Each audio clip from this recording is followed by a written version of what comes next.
Hi friends, අදත් මම අරගෙන ආවේ වෙනස්ම විදිහට හදාගන්න පුළුවන් ඉන්දියාපු රෙසිපි එකක්.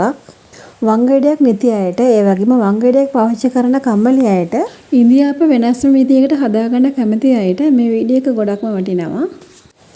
හැමෝටම වගේ හදාගන්න ගොඩක්ම ලේසි. ඒ විතරක් නෙමෙයි ගොඩක්ම ලේසි විදිහට මස් කරයක් හදාගන්න පුළුවන් විදිහකුත් බලමු. අපි මුලින්ම බලමු ඉන්දියාපු හදන විදිහ. ඒකට මම අරගෙන තියෙන බෙදපු හල් පිටි. කඩෙන් අරගත්ත බෙදපු හල් පිටි තමයි මම අරගත්තේ. ග්‍රෑම් 350ක විතර තියෙයි මෙතන. දැන් මම මේකට ලුණු කුඩු 30ක් විතර දාගන්නවා. ඊළඟට පොල් තෙල් මේසෙන්ක් විතර දාගන්න ඕනේ. පොල් තෙල් දාලා හදනකොට මේ ඉන්දියාපු ගොඩක්ම සොෆ්ට් වෙනවා.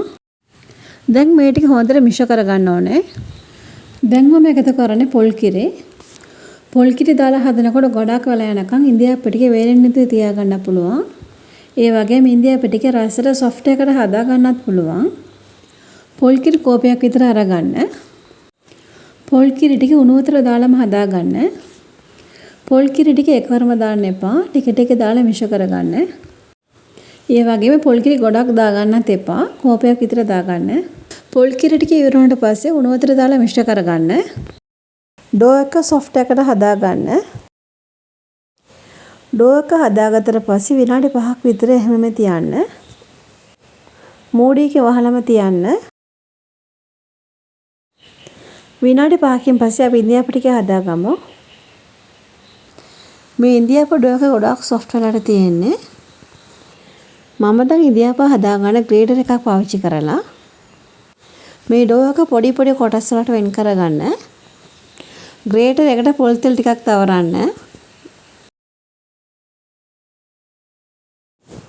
මම දැන් මේ ටික ග්‍රේට් කරගන්නවා. වංගෙඩියක් පාවිච්චි කරනකට වඩා මේ ක්‍රමය ගොඩක්ම ලේසි.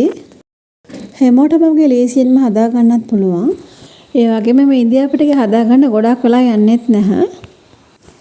කවුරුත්ම කියලා දුන්නේ නැති රහසක්. හැබැයි ඉන්දියාව නම් මේ විදිහට ඉන්දියාපු හදනවා. මේ විදිහටම අනිත් ඉන්දියාපු ටිකත් හදාගන්න. ග්‍රේටර් පාවිච්චි කරන්න කැමති නැති අය වංගෙඩියක් පාවිච්චි කරලත් මේ විදිහටම හදාගන්න පුළුවන්. ගොඩක් සොෆ්ට් වලට හදාගන්නත් පුළුවන්. මම මේ විදිහට ඉන්දියාපු ටික හදාගත්තා. ඉන්දියාපු ටික ස්ටීමර් එකේ තියලා විනාඩි 3ක් විතර තම්බලා අරගන්න. අපි මේ ඉන්දියාපු ටික හදාගෙන තියෙන්නේ පොල් කිරි දාලා. දවසක් උඩට මේ ඉන්දියාපු ටික වේලෙන්නේ නැතුව තියාගන්න පුළුවන්. ඔයාලත් එකපාරක් හරි මේ විදිහටම හදලා බලන්න. හැමදාම එකම විදිහට ඉන්දියාපු හදන්න නැතුව මේ වගේ වෙනස්ම විදිහකට හදලා බලන්න. ගොඩක් සොෆ්ට් එකට ඒ වගේම රසට හදා ගන්නත් පුළුවන්. ඊළඟට අපි බලමු ලේසිම විදිහකට මස් කරයක් හදාගන්නේ කොහොමද කියලා. මම ඒකට අරගෙන තියෙන්නේ මස් ග්‍රෑම් 500ක් විතර. හොඳට පිරිසිදු කරලා අරගන්න. දැන් භාජනයක් ලිපේ තියලා මස් කෑලි ටික දා ගන්නවා. ඊළඟට කහ කුඩු තෙහෙඳි භාගයක් විතර දා ගන්න ඕනේ. 3-5 කුඩු තෙහෙඳක් විතර දා ගන්නවා. ඒ වගේම ලුණු කුඩු 30ක් විතර දාලා මේ ටික හොඳට මිශ්‍ර කරගන්න ඕනේ. මිශ්‍ර කරගත්තට පස්සේ මූඩියකින් වහලා උයා ගන්න. වතුර දාන්න එපා. මොකද කිව්වොත් මස් වල වතුර තියෙනවා. මස් ටික උයනකොට ඒ වතුර ඉබේම පැදිලා එන්න පුළුවන්. විනාඩි 10ක් විතර මේ විදිහට තියන්න. ලිපේ ගෙදර මීඩියම් ෆ්ලේම් එකේ තියන්න. මේ වතුර හිඳනකම් ලිපේ තියාගෙන ඉන්න. දැන් වතුර ඔක්කොම හිඳලා තියෙන්නේ. දැන් හොඳට මේ ටික මිශ්‍ර කරගන්න.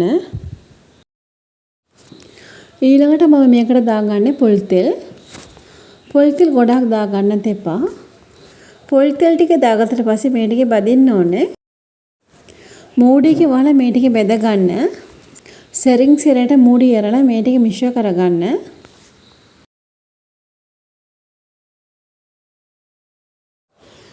දැන් මස් කෑලි ටික හොඳට බෙදලා ආවට පස්සේ ලිපෙන් බා ගන්නවා.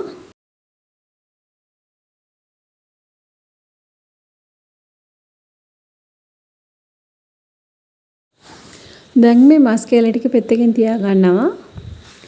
ඊළඟට වෙනම භාජනයක් ලිපේ තියා ගන්නවා. දැන් ඒකට පොල් තෙල් මේසෙදි 3ක් විතර දා ගන්න ඕනේ.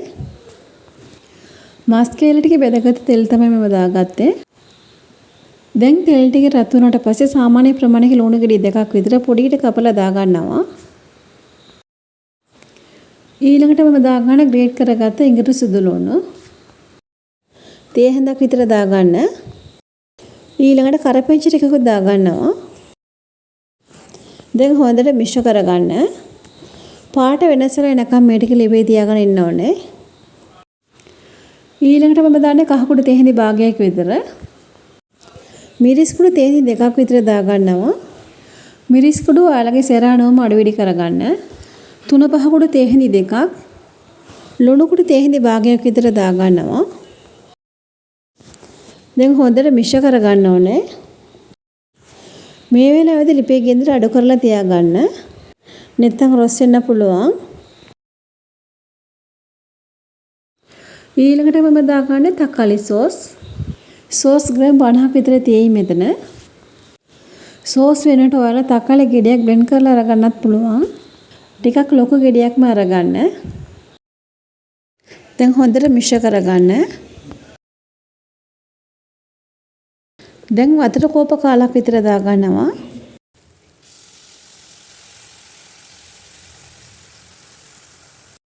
දැන් මේ ටික මිශ්‍ර කරලා මූඩියකින් වහලා උයා ගන්න ඕනේ. තෙල් ටික පැයදිලා එනකම් මේ ටික ලිපේ තියාගෙන ඉන්න ඕනේ. ලිපේ ගේන්දර අඩු කරලා විනාඩි 5ක් විතර තියාගන්න. ඊළඟට මම බෙදගත්ත මස් කැල ටික දාගන්නවා. දැන් මේ ටික මිශ්‍ර කරලා මූඩියකින් වහලා උයා ගන්න. වතුර ටික හිඳිලා ඒ වගේම තෙල් ටික පැයදිලා ඉන්න ඕනේ. එතකන් මූඩියකින් වහලා උයා ගන්න. දැන් අපි මස් කරිය හදාගෙන ඉවරයි. ඔයාලට හොදි වැඩිපුරම ඕනේ නම් මේ වෙලාවේදී වතුර ටික එකතු කරගන්න පුළුවන්. හොදි ඕන ප්‍රමාණය අනුව වතුර ටික දාලා හොඳට උතුරවා ගන්න. මේ විදිහට මස් කරිය හදාගත්ත නම් ගොඩාක් රසට තියෙයි. මස් විතරක් නෙවෙයි මාළු ඒ වගේම කුකුල් මස් උනොත් මේ විදිහටම හදා ගන්න පුළුවන්. ඔයාලත් කැමති නම් මේ විදිහටම හදලා බලන්න.